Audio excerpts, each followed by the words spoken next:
so that everyone knows. Also, this meeting is being recorded. Go ahead and click that OK if you're all right with that.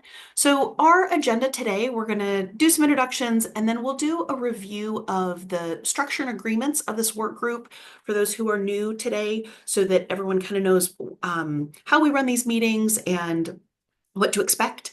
We'll go through a recap of our most recent meeting, and then we'll get into today's content, which is the regional awards methodology, and then also some proposed updates to our appeal process.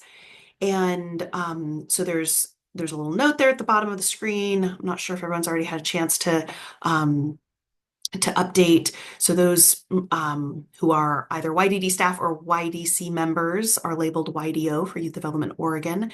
And then our invited participants and other guests and stakeholders who are joining the group today, we invite you to change your name. All right, let's go ahead and advance to the next slide.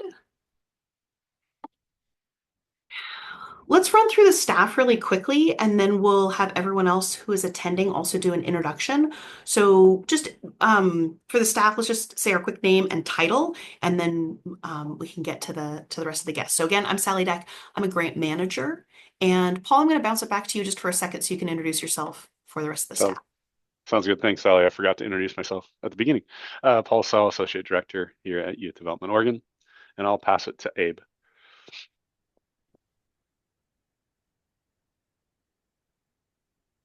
There we go, not muted anymore. Abraham Magana, Grant Manager and Operations Analyst, and I'll pass it to Bill. Hello, Bill Hansel, Youth Development Oregon, Grant Manager and Data Lead. And I can't, let's see, I'll pass it to Cord. Hi, everybody. I'm trying to also get my gallery view so I can see who else is here. I'm Cord Bucher. I'm Deputy Director, YDD. I will pass it to Tanisha. Thanks, Cord. I'm also with YDO as the Youth Grant Administrative Specialist, and I will pass it to Molly Burns. Everyone, Molly Burns, Youth Development Oregon, Grant Manager and Re-engagement Analyst. And Jared? Morning, everyone. Jared Shaw, Grant Manager and Workforce Analyst, and I'll pass it to Melissa. Thanks, Jared. Melissa Gallardo. I'm YDO Executive Support Specialist. I'll pass it to Brian if you're able to unmute, Brian. Totally. Yeah. Brian Detman, Youth Development Oregon Director. I appreciate everybody being here. Thanks to staff for all the hard work and preparation and ultimately facilitation today. I will pass it to who hasn't is everybody, am I the last one? You're the last of our staff. Let's go to YDC members next. Yeah, perfect. All right. Zan, if you can introduce yourself. Good morning. Zan Ojiro, a YDC member and a Benton County Commissioner. Thanks, Zan. And Molly. Molly Rogers, Youth Development Council member. Thanks, Molly. Cheyenne, you're next on my screen. Nichols. I'm a program director at Mathflow Project. We are a YDO recipient, and we've been recipients before, but this year it's fully my responsibility to manage it. So that's part of why I'm here. We're glad you're here. Rachel, you're next on my screen. Hi, my name is Rachel Rivera Carnley. I'm from the Kroc Center, and I am the Rebound Program Lead. Great. We're glad you're here. Adam, you're next on my screen. Hey everyone, my name's Adam Jenkins. I am with the Youth Experiencing Homelessness Program with ODHS Self-Sufficiency, and I'm Systems Change Coordinator for that team. Great, glad to have you. And Bethany. I am Bethany Tramer. I'm the director for Oregon Alliance of Boys and Girls Clubs. Nice to just listen in. We're glad you're here. Tiffany. Well, I guess Tiffany is still just connecting to audio. We'll give her a second.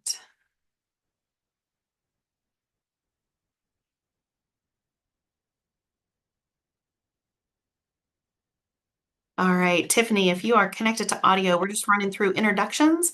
And if you are able to come on camera and introduce yourself, that'd be great.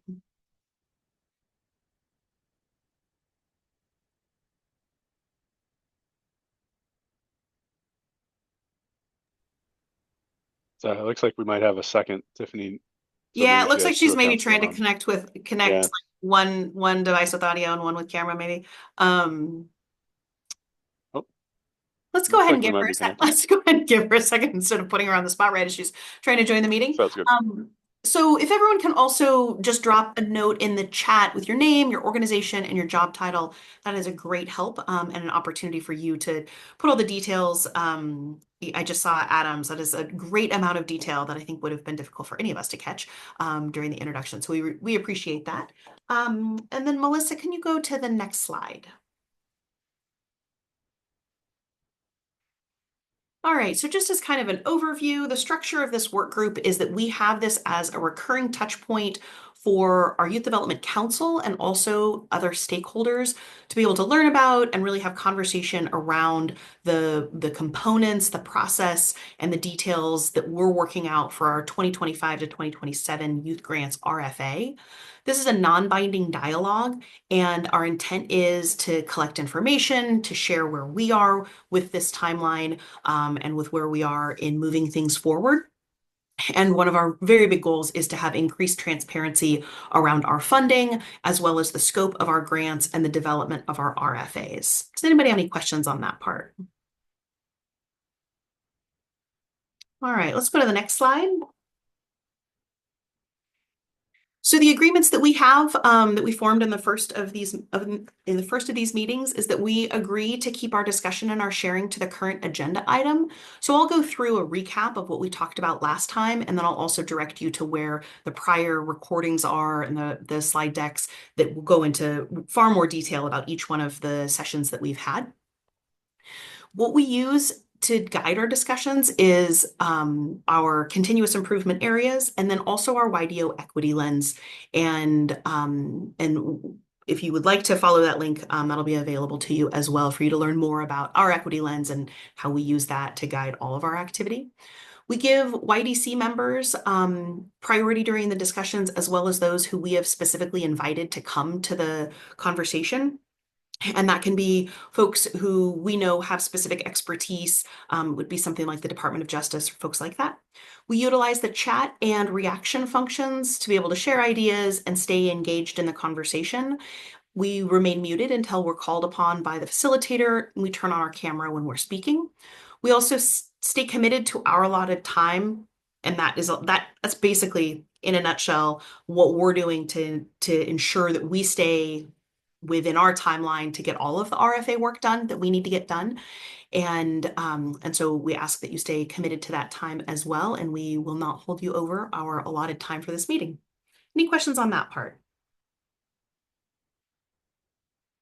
All right, next slide, please. So this is a recap. This is the first of two slides of the recap from our most recent meeting. And there's quite a lot of detail in these two slides, but again, and we can drop the link in the chat that is linked in this slide. We have a YouTube channel with our recordings on it, and there's a specific playlist for these work group sessions specifically to ensure that everyone has access to these conversations. And then we also have a shared folder within OneDrive where we are storing all of these PowerPoint presentations as well as the agendas. So you have access to all of those things because it is going to be a pretty brief overview that I'll go through right now. We talked about a handful of things around defining kind of what our grants are going to be catered to. So what we need and what we're asking for in our grant applications, and then also helping folks understand what we mean by those things. So we will be collecting additional participant data in 25-27 is what we're looking at now. Obviously, this is a non-binding conversation, and we welcome input. We also, when the RFAs are published, then we will have information sessions that will go into greater detail. But what we're looking at right now is collecting full participant data, including name, date of birth, gender, race and ethnicity, and other personally identifiable information. We are looking at a distinction between new programming and current programming. So new programming is something that's currently being designed, that at the time of application, it's not yet up and running. Maybe that means that staff aren't yet hired, or that youth haven't yet been recruited, or that the programming is not yet running. And current programming is something that's up, running, staff are already hired, youth are already identified, maybe even already being served. And so we're making that distinction in our 25-27 grants. We also want to ensure that everyone understands what it means to be an applicant. And so there might be multiple organizations that share a board or an executive director. If organizations share a board or executive director, then they are considered an applicant. And that's going to matter when we get to the limits on how many applications each applicant can submit and how many awards each applicant can receive. We also have a distinction around returning grantees. And so those are applicants that have had a YDO grant in the current or previous biennium and has remained in good standing with YDO and also with ODE. So what that means is that if someone was funded in the 21-23 biennium or the 23-25 biennium, that they would be considered a returning grantee. So when we look at proposed grant award ranges, what we're looking at is that returning grantees with current programming that collects the full participant data can apply for a grant of up to $300,000. And that new applicants with current programming that collects full participant data can apply for up to $200,000. And that anyone, whether new or returning, if they have a startup program or a program that is maybe seasonal, so a summer only program, or if they're doing system level work that doesn't collect full participant data, that those grant applications are limited to $150,000. And then each applicant is limited to $600,000 in total awards. Any questions on that slide? And Paul, if I misspoke, please. All right. Let's go ahead to the next slide. So one of the things that we talked about in a prior session is wanting to streamline our processes as much as we can so that the actual RFA application, evaluation, and award process can be run as efficiently as possible. Last year, we had over 400 applications, and that created a real bottleneck in processing through some of the very early stages at procurement, where there is literally one single point of contact who had to review all 400 of those applications at the same time. So so that was one of many inputs, pieces of information where we're aiming to have continuous improvement, and we're aiming to help this process be more clear for all of our applicants. And so we are limiting, or this is currently proposed, not yet set in stone. We're proposing to limit community investment applications to just 2 applications per applicant. In addition, an organization can apply for up to 1 re-engagement grant and up to 1 job and work readiness grant. That's the workforce development grant. Each application will provide either a single program in a single location or different programs in a single location, or the same programming in different geographic service areas. So different locations and or different programs. And then our other update that we talked about at our last meeting is updating our age-related grant application parameters. And so what that means is that the community investment grants will primarily be aimed at serving youth who are 6 to 19 years old. And that the job and work readiness grants will primarily serve 16 to 24-year-olds. For both of those, the applications will be evaluated for those stated age ranges, and then other ages can be eligible for services if there is prior agency approval. So this would be if there is a workforce program that is up and running and there is a 17-year-old whose 15-year-old sibling who's about to turn 16 would also really benefit from the programming. That would be an example that we're currently looking at, that it makes sense for that 15-year-old who's maybe about to turn 16 to be eligible for some services around workforce development, recognizing that we've gotten a lot of feedback that 16 to 24-year-olds are the youth who are best served by the workforce programming, such as paid work experiences. And a lot of that is employers being reticent to hire 14 and 15-year-olds. And so by shifting that age range, we're just creating a little bit greater clarity around those grants. It also creates a little bit greater clarity for the grants that would be in community investment that would be perhaps more focused on career exploration and career exposure that could be appropriate for younger ages. And our intention with this is truly to have greater clarity and transparency so that applicants have a really good idea that they are applying with their program to the correct grant initiative. And then re-engagement opportunity grants don't have any age changes. The eligible youth for those grants are defined by the Oregon Administrative Rules and ORS. And so that stays at 14 to 24 and is unchanged. Any questions on that part? Or again, Paul, if there's anything that I omitted that we should pop in here. You didn't omit anything, but I realized that it might help to recognize the acronyms that we'll be using in the rest of the presentation. So if you see the acronym CI, that means community investments. So we tried to not be as wordy in the slides, right? So CI represents community investment grants. ROG represents the re-engagement opportunity grant.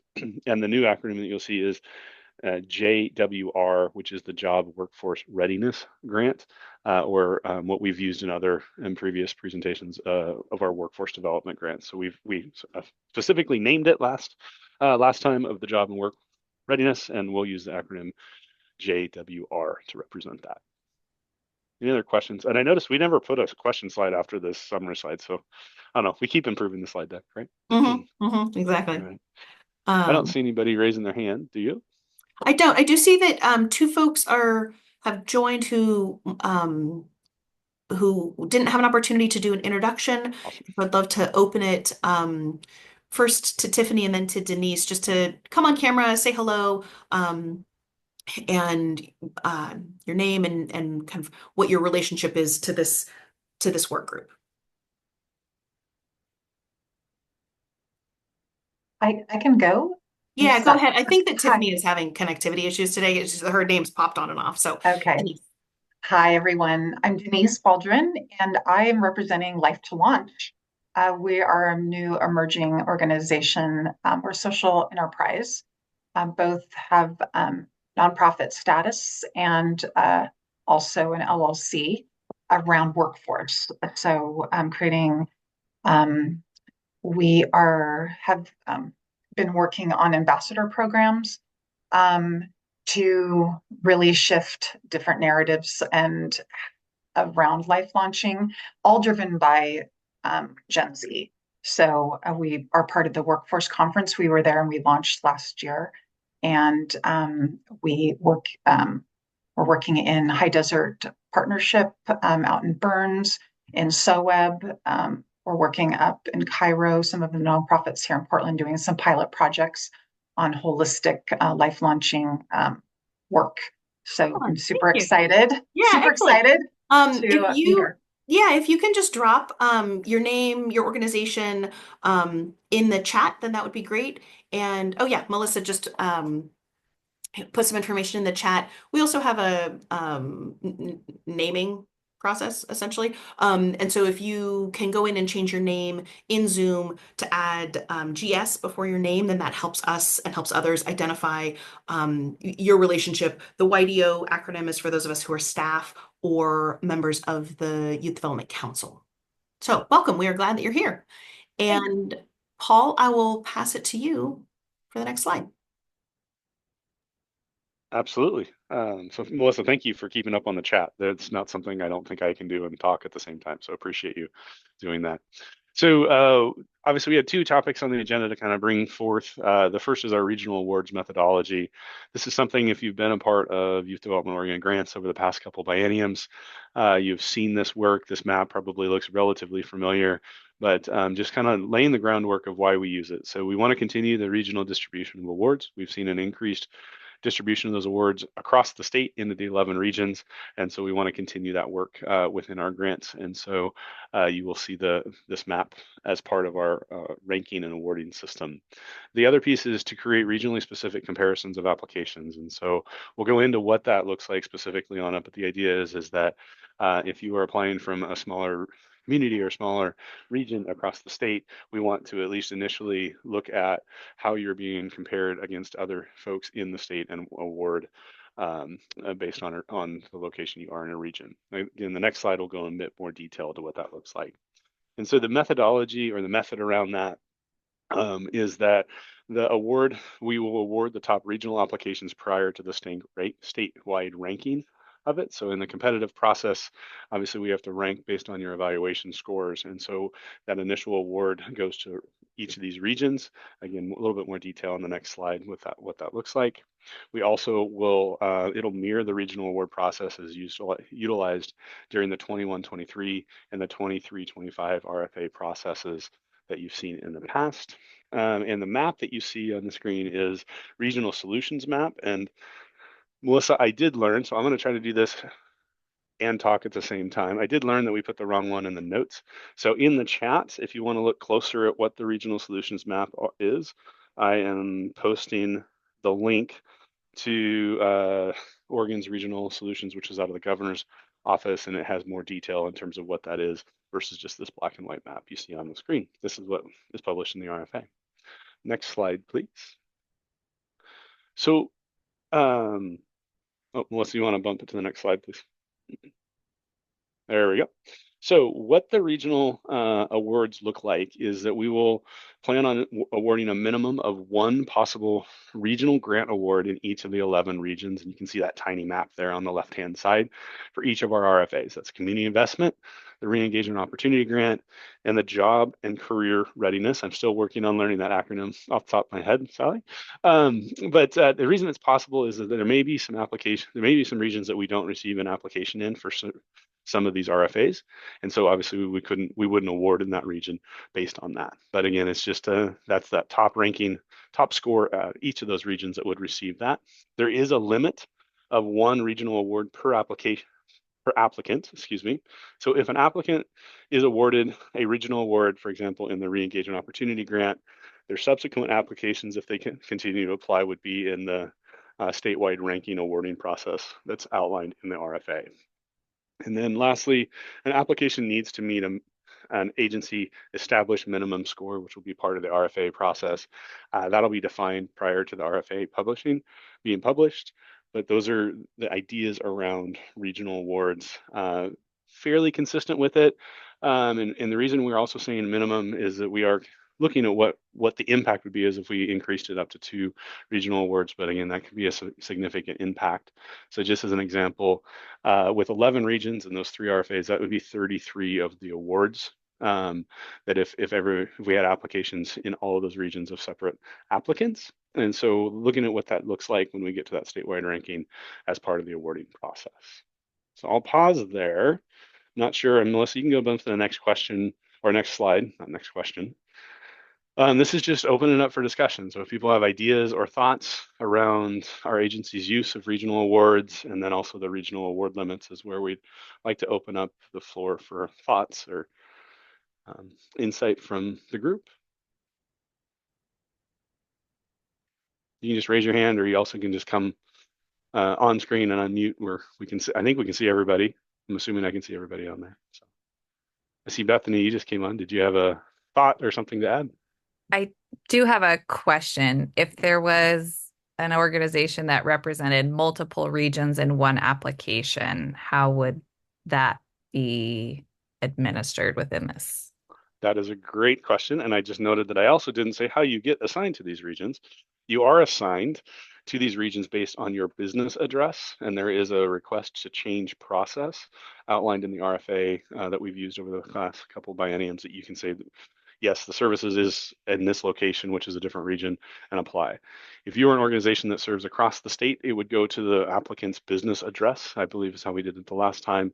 So if you were the organization, it would be your business address of that organization or the centralized office for that, unless a request to change was offered as part of that application. And Sally, I'm going to double check that I said that right. Yeah, I'm no, confused myself. So I'm recalling an organization that has a business address, because of its fiscal sponsor, its business address is in the Portland metro area, but that is like the one area in the state of Oregon where they don't provide services. And so that was one where they requested that they be assigned to a region where was not necessarily a majority of their services, but more services were delivered in that location than any other single location. And that's why it made sense to move them into that region. Thank you for clarifying, because I think that may have, and Bethany, I just want to check if that answered your question, because I think Sally's definition made more sense to me. Yeah, and just if there was a collaboration where there was 4 different regions coming together, it would still be considered under kind of the lead applicant and not any of those particular organizations, I guess. Unless a request to change the region was submitted and approved. So like if like Sally's example, so if half of the grants are going to this one region that's not the applicants, then it would make sense to probably submit an application for review and approval to change that region. So great question. So follow-up question to that. If our business address is in Jackson County, but we serve Jackson and Josephine County, if we're awarded for Jackson County, can we use those funds in both counties? Correct. Yes, there is no, so the regional awarding process and the regions are only used for that initial top award for that region to help the geographic distribution of awards. In terms of your defined service area, that'll be a part of your application. You submit a proposed service area that outlines it, but then also then further defined during the project plan stage of once awarded, or once you receive an intent to award. So. Okay. So, but for sure, I just want to make sure I'm hearing correctly. I apologize. No, totally fine. I'm just restating. We would essentially, even though we're serving both regions, we would only be submitting one application.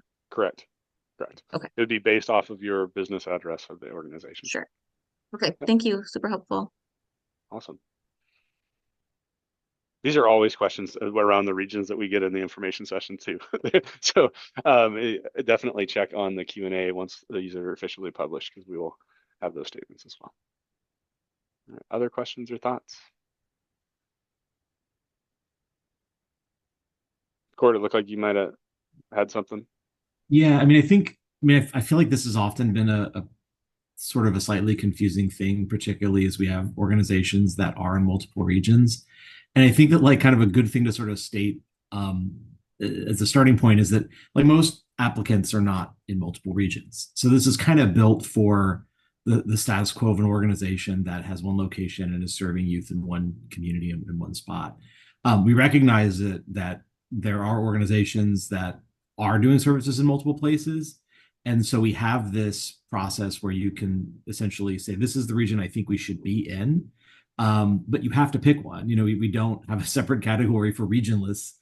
We do want to ultimately assign every application to a region just for the sort of structure of that regional awarding process. And also, for when someone requests to change, whether it's, you're in multiple regions, or let's say that your organization is in one location but your services are in another. It's just really important that when you make the request to say I want to be considered in this region, that you provide the evidence for why you're asking for that. You can't it's not like a thing where you can say, oh well, I want to be in this region because I don't think there's a lot of applicants. It doesn't work like that. So it's all being reviewed for does this change or this region make sense based on the evidence that's being provided. So I just wanted to kind of emphasize that as well. It's not like a buffet. It is meant to really figure out where you belong in that structure. Thank you, Cord, for that clarification. That makes sense. And I would also just note there is some very this is again related to any RFA items. Once it's published, please do read that because you will have very specific details of what that looks like in the RFA of how that aligns. One of the ones that came to my mind, because I believe we have the Kroc Center on right now. I think the business address is in someplace in California or some other location out of Oregon. They are providing services and providing direct services to Oregon youth in an Oregon location. And so make sure that you read the instructions if you are if you fit into that category, to make sure you do submit that so we get you in the proper region on that side. Molly, I see your hand raised as well. I appreciate it. And I guess so my role here is as a council member and really going back to the intent. And so some of the questions that have come up, and I appreciate the last explanation is if you're assigned to a region, that's where the services need to be provided. Because I looked at the last category and I could see different entities or agencies or CBOs or whatever wanting to maybe go where there's not as many applications and claiming that region. But in looking at it, services have to be done in the region that they're claiming, correct? And because I can feel a lot of gaming going on here. And that wasn't the intent. My understanding from my perspective is we want this to be an honest, true distribution of services across the state and not a couple of entities gaming the regions. Correct. That would be a piece that if you're not providing services in that region, then that obviously would raise a red flag in terms of it. So your services, the idea of the regions is where you are providing the majority of your services into that area. The Jackson and Josephine, that's a great example because that is the same region. So that wouldn't necessarily apply to change of region where and I'll just use the Kroc because I know that was one of the applicants and receipts of it, is that they are providing in Marion County. So that's a very specific region of services. And so their region is here, even though their business address is in California. So we want that services to be in the region that the majority of the youth in the application are being served. And so your proposed service area should match the region in which you're applied. That would send up a red flag for us. I appreciate that because I come from the central and eastern side, right? Which I feel like I don't want my colleagues out here to start being tokenized.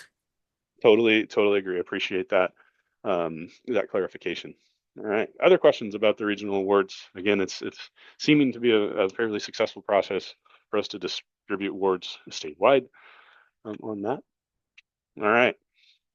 Also to note, make sure you check the RFA when it is published about regional award and change of location, because that's usually a very specific date in the RFA process.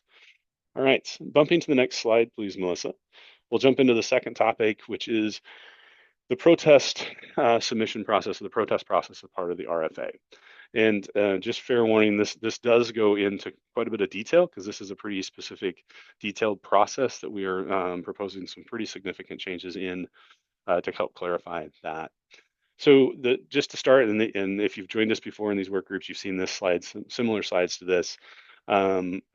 After the 23-25 request for application, we did have a third-party review of our processes, and this is one of the areas that it identified some improvements within the evaluation and review process. So in that, just summarized, is YDD should clarify if scores will be or will not be provided during the protest period as part of that, and I will also expand that to the intent to award notifications. YDD should also clarify if scores may form the basis of a protest, of what that looks like, and then also consider providing more details about the process itself around appeals. So these next slides, again, are pretty detailed, so we'll kind of go through it. If there's something about a clarification of a word or not, let's stop, and then we'll have the conversation and the dialogue around the whole process once I get through these slides. So feel free to raise your hand and during that if you need some clarification of that. All right, next slide, please. All right, so just a bit of background to help kind of set the tone for the conversation. An appeal process is required through the community investment OARs, and you can see it listed there in small underneath. Outside of the community investment Oregon administrative rules, an appeal process is not required or was not required in either reengagement or future ready, and so it's just not detailed in those statutes or rules. As part of our RFA process, we have incorporated a protest/appeal process. You'll see why it's a slash there in prior re-engagement and future ready grants. So it's been a consistent practice we've done over the past few years, or a few biennium, excuse me. Our plan for the 25-27 RFAs is that YDD incorporates an appeal process as part of our competitive grant process in all RFAs. So this is something that should be consistent across it. And also just a really important note as we get into the details of this, all RFA defined processes, so anything we've covered in this work group, and then specifically to this appeal process, proposed appeal process, it must be approved by ODE procurement. They're the procurement offices that we work with, and then also go through what's called a legal sufficiency process prior to implementation. So there may be some changes based on things that we don't know through the legal sufficiency or the ODE procurement processes in this. But what our proposed changes are on the next few slides. So next slide, please. So a couple of the changes that we heard in that, ultimately, let me change my second screen so I have bigger print, it's easier to read, is some definitions. So an appeal itself is an RFA-defined process in which an applicant can petition their award decision. And specifically around that award decision is the critical element. An appeal is being used to globally align previous language. So sometimes you might have heard it as a protest period, a protest and appeal process, or just basically any other things that we've said around it. But will use specifically in the RFA the word appeal. An appeal period is a specific time following the intent to award, which the intent to award is when we release who is currently who was successful in their applications and our intention is to award them. So following the intent to award in which an applicant can submit appeal is that, and there's a defined time period. In previous RFAs, that's been 7 calendar days as part of that piece. An affected applicant is an applicant who has an application that, one, has met minimum qualifications. So just to be very clear on what that means, upon submission of your application, procurement reviews for minimum qualifications. Are you a licensed business in Oregon are you licensed to do business in Oregon and serve business youth as an example? So they have to meet minimum qualifications. You would be notified in a different process if your applicant did not meet that. The second is you would be eligible for a grant in the event your appeal is successful, right? So you can't just appeal just to appeal. You have to have an application that would possibly lead you to an award if your appeal is successful. And lastly is appealing the agency's implementation of evaluation criteria and or a process described in the RFA. And that's really some of the clarification that the next few slides are going to show. And then just some forms that are proposing to use. So an RFA appeal submission form. Before it's in the RFA, it outlined what you had to put in terms of an email to our single point of contact. We are proposing that we will actually create, either us or ODE, actually it says on the slide ODE, procurement will create an appeal submission form that you would go in and access that. So an online application system versus moving the old, what we used to do through email. And then lastly, part of the RFA process in general that we've implemented is feedback for grantees. Any grantee that wanted feedback about their application, we staff, I will say I've done a majority of those meetings over the course of the last few bienniums to talk about the evaluation of your application that was submitted. So we're also talking about implementing an application feedback request form, which would be an online way to submit a request to meet with YDO staff regarding your application after the close of the appeal period. So during the appeal period, just to kind of further define that, nothing can happen. Nothing happens with the RFA process or the awards. So the intent to award is shared out. The appeal period is specified in the RFA. And so everything kind of puts on hold so that people can appeal if they have questions based on that information along the line. That was a ton of information. So I want to pause to see if there's any questions, and also always check in with Sally to see if I missed something. Also, Molly Burns and Abraham Magana, who have really helped to update this. So please do feel free to jump on if I missed anything. All right. We'll keep moving. I don't see any hands raised yet. I told you there's a lot of detail in these slides. This is probably the most detail we've gotten to. So next slide, please, Melissa. Cord, did you have something? Oh, sorry. I didn't you're see. Muted, Cord. Yeah, you're muted, and I didn't see a hand. Sorry. I couldn't find my hand, it's just all Sorry. these buttons. Yeah, I just wanted to sort of highlight something in this Paul, that I think is a really important change and update here, and give some credit to Abraham and Molly for identifying this is one of the things and talking with procurement that created a challenge was how you submitted an appeal in the past was an email that you would send, and it said put these things in the email and email it to this person. And the challenge with that is that a lot of emails go to procurement around the time that we are announcing intents to award. That's dozens, maybe 100+ organizations getting emails, returning emails, et cetera.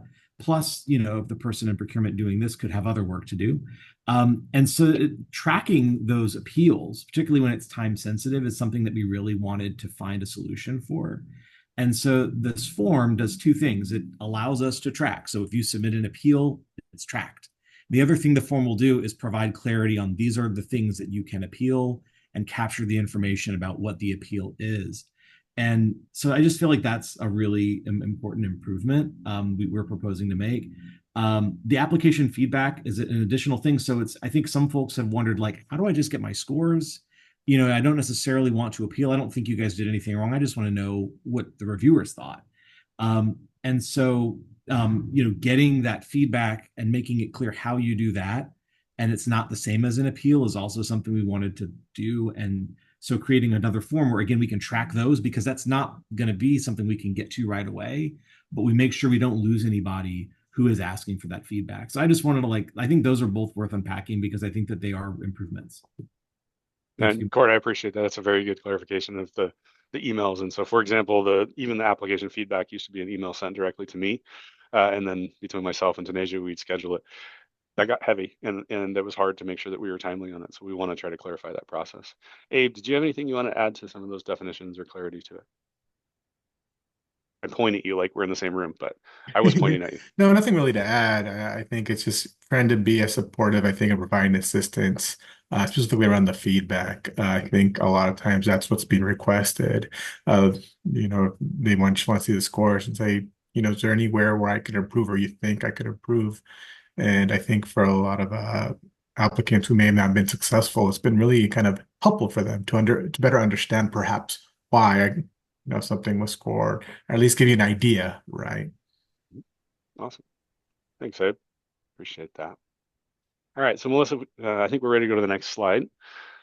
And so when we talk about the proposed updates to the appeal process as will be written in the RFA, so one of the things that you will see in the RFA is that you'll have to specify the grounds for an appeal and identify what specific items can be appealed is what we were looking to try to clarify. And so these bullets of an applicant must have advanced to be reviewed by evaluators to qualify for an appeal is one of the key things that we want to be very clear on. There is processes that happen prior to that evaluation. So if you didn't meet the minimum qualifications, there's a different notification process because it did not go into the evaluation of the application itself. There's a minimum issue. There's a reason why your application was not moved forward into that process.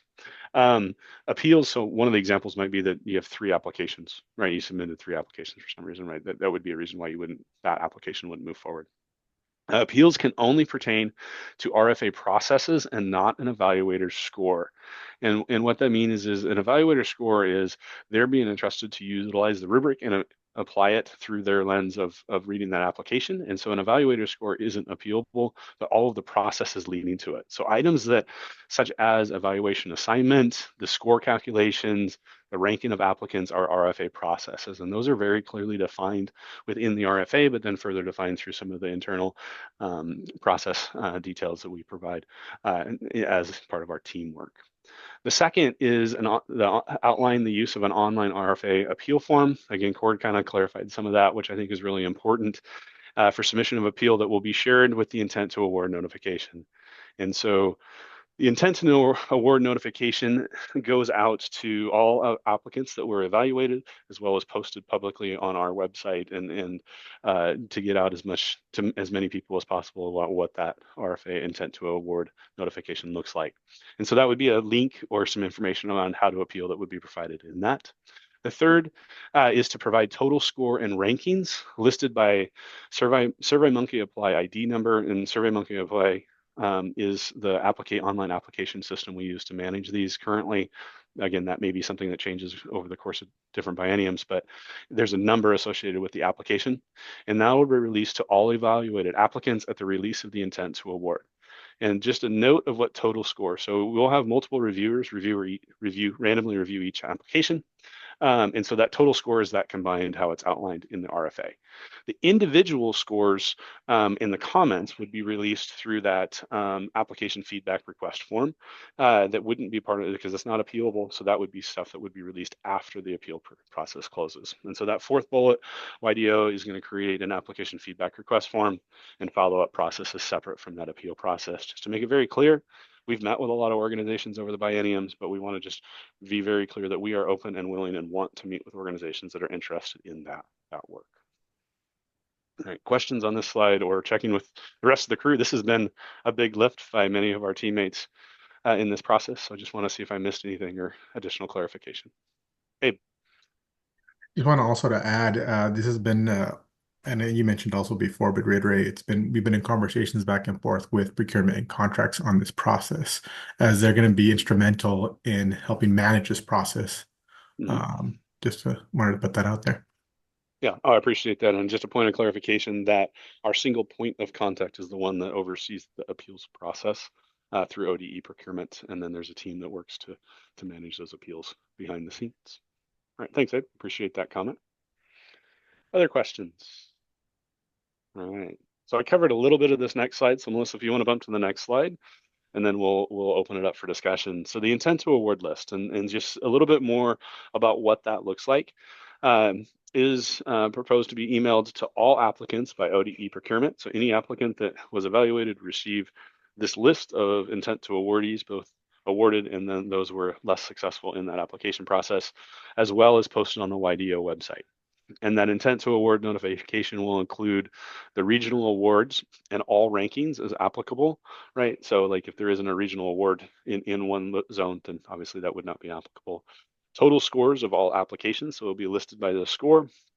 The SurveyMonkey apply identification number, and that would allow for the individual applicant to know what that is, what that application looks like, and they'll be able to search that form, YDO grantee name, and amount intended to be awarded. So just being very transparent on where those awards are and those access points. All right, I think that's the last slide of the appeals process. So Melissa, if you want to bump to the, yep, perfect, the discussion. So just want to open the floor for discussion. But before we do that, just want to check with Abe and Molly if I covered or Sally and I covered all the important parts to that. I see a smile, Molly, so I'm assuming we must have. But yeah, please, yep, thanks, Abe, appreciate that. So yeah, just want to open it up for discussion. If people have thoughts, ideas in terms of what that looks like.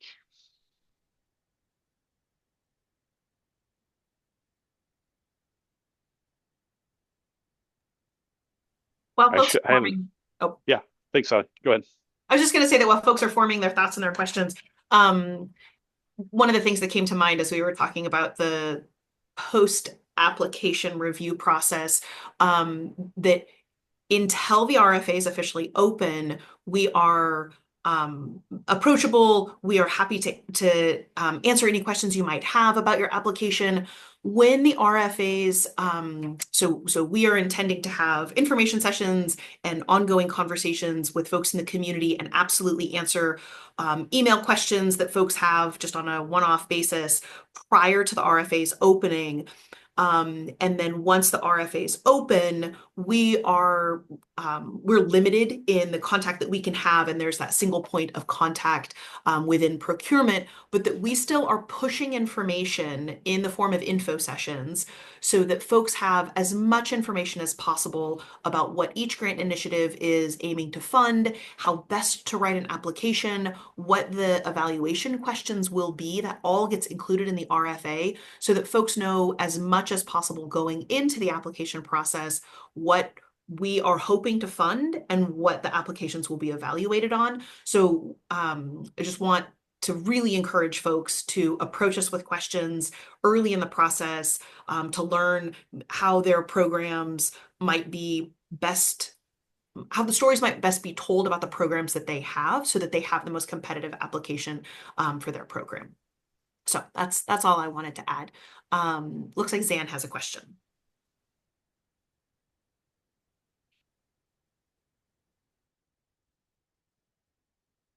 having some mouse troubles. I don't really have a question. I think that that's going to be up to some of the grantees that are online with us today to put forth. I just want to say I like the framework and the structure.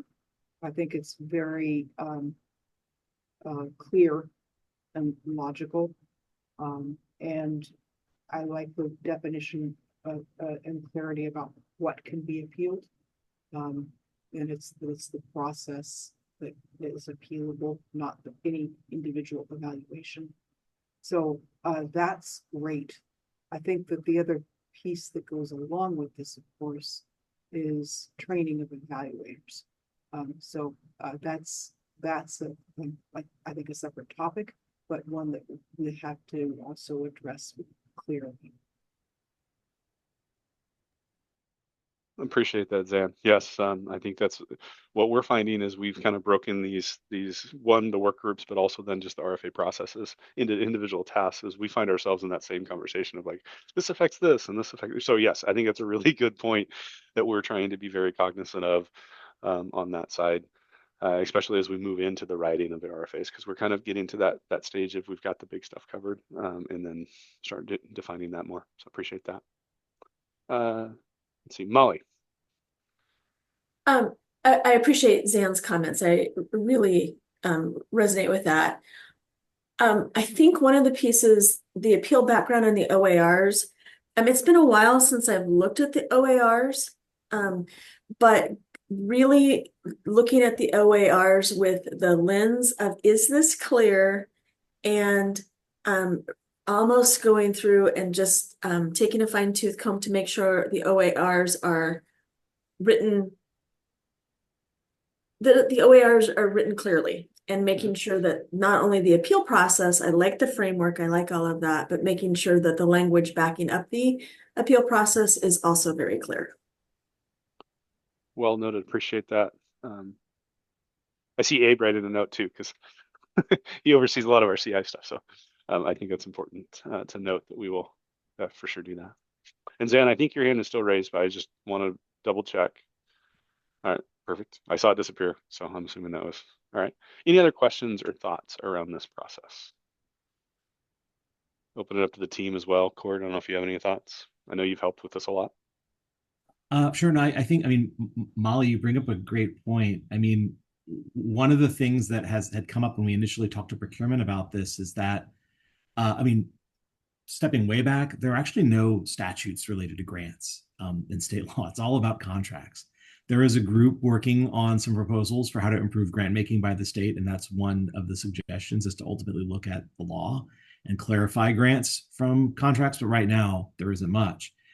And so I think with contracting, there's a requirement for an appeal process, but with grants, there isn't. And most ODE grants don't have an appeals process. And we have, for community investments in our rules, and I think for re-engagement as well, our rules are set up by grant type, which is kind of unusual. But it is not clear, because all it says is the division shall establish an appeals process by which an eligible applicant may appeal a decision. It must be approved by the council. And so what we've done historically is we have language that hasn't changed much that we would, include in the RFA, in which the council, would approve. And so, yeah, it's one of those things where I think it's good that we have it. I think that it's the right thing to do. It's in there. And I think that the feedback we got to try to make it clearer is good. And right now we're making it clearer through what would be the proposed process versus the rules. I think it's kind of an interesting question, whether if at some point we will be doing updates to our rules, if this is something we want to actually put more clarity into. I think there's pros and cons to that. But it is, it's interesting because we don't have another model from ODE to really look at in terms of appeals process, because we're kind of the only ones that do it for grants, to my knowledge. So then I'm going to ask a very provocative question, and I understand it's a provocative question. And you need to understand it's coming from 30 years of doing this. Mm-hmm. If it's not required, and I'm just being provocative, does an appeal process add transparency, or does it add conflict to to collaboration and a grants process? And I'm not here to answer that at this moment, but I am going to challenge us to think about, if it's not a requirement, and not a law, what really does it do? And what are we seeking to do through an appeals process? Or does it just set up conflict? I have a hard stop, so I'm going to leave here in just a second as I throw out this provocative question. But I do think that it's something that we need to ponder. Suzanne, Yeah, I think it's a great question. And I will say one of the things that, just to add to that, because I really want to take space for that question. One of the things that as a team we've also been looking at is consistency across all the RFAs. So some of the decisions that we're making is like, how do we actually make things consistent for everything that we do to make it easier for an applicant? And so that has led part of that decision of that proposed across in all RFAs, so that an applicant doesn't have to decide, okay, this RFA does it not, right? So there's some of that factoring into that as well. But I think it's a good question we need to wrestle with. I see Brian come on. I also want to recognize that Zan has her hand up. So Brian, you came on before Zan, or after Zan, so I'm going to point to Zan if that's okay. Perfect. So Zan. I wanted to make the same point you made, that consistency across the grant programs is, I think, very important. And it does not make sense to have one grant type have an appeal process and the others not. I think that the transparency is good. I think it actually forces more accountability on that evaluation process and the preparation of evaluators. And overall, I think it's a benefit. I would personally expect that we might see a spike in appeals in the first year, but then I would expect that they would probably dwindle almost to zero because of the increased transparency of the process. I think the fact that other programs don't have appeals processes is not a good rationale for not having one. And I take Cord's point that the state has been focused on contracts and not grants, and they're different beasts. I think the work the state's doing is really important in that regard, especially given some of the equity, diversity, and inclusion ruling about contracts lately. So I think clarity and transparency, I think, are important. Awesome. Thanks, Ed. Now, Brian, I'll let you go. Just appreciating the question, Molly, and appreciating the conversation. I think this is something for us to. I know we will have a lot to cover, so I think it's to the point of we're not going to figure it out today, but we should, either as a part of our strategic planning conversation or some conversations, ask ourselves, what do we want to do more of? What might we want to? And again, Molly, you're like asking the provocative question. We love it. Like not either or yes or no, just like, what does it mean? So knowing that there's this modernizing grant task force, and I don't think in that the report, and maybe, I don't know, Cord, you could drop the link to that report if able. I don't think there's any discussion of this in that report, but I just imagine there's going to be some more statutes and then rules coming out of that task force. So something for us to keep our attention on. And perhaps this is an area, given what the feedback we've gotten from our grantees, where we're, I don't know, a little bit on the sort of bleeding edge of some practice, which then we can, as our council and conversations as a complete, right, staff and council, like talk about what makes sense, right? What to revise, put into statute, what to not put into statute. Just, this is generative, and I appreciate it. Awesome. Yeah, I appreciate the conversation. I think the dialogue is really important about it. I think the other piece, Zan, like that you said, I think we might see a spike. I think we might also see a spike in people requesting feedback in terms of the application, which having led and been a part of many of those conversations is, I think that's an invaluable process that people really appreciate around. And as Cord said, I think really well is that people may not want to appeal, they just want information. And so being open about providing information is a critical element that is just, I think, something that I've noticed that our agency really wants to help support. And so trying to be clear about that is really important. So, yeah, I agree, Zan, it is key to us. And Ryan, thanks for being here. I know you have to jump off, and Molly, you may have to too if you haven't already. Molly Burns, or not Molly Burns, Molly Rogers. So cool. Any other questions or thoughts around the appeals process? Just really want to appreciate Molly, Cord, and Abe. This, I think it surprised us all the amount of work that went into updating this process, because I think there's been a lot of lessons learned around that, because there isn't the rules that is around contracts, right? So just really want to appreciate the team for working on this over the past few months, for sure. Other questions? All right. This is the fun slide for the day. So I don't know, Melissa, if you want to do the last slide. It's just stating when our next meeting is, which is Friday, October 11th. So October will be coming up, but we are shifting. These meetings will now become kind of monthly in October and November. So the next one will be October 11th. Also to note that you may have seen in the agenda that the November meeting has shifted to November 20th due to some scheduling constraints based on our original release of that information. So the November meeting is now, actually, now that I said that, I want to verify, Sally, you didn't, okay, perfect. You didn't like show an expression, I got it wrong. So I want to verify it is November 20th now, right? Okay, perfect. And those will be our last two work group planned meetings right now, with taking the final request for YDC approval in December at the December full council meeting of our processes for 25-27. Any other questions or thoughts that people might have? The grants team that we may have missed throughout this presentation that you want to add?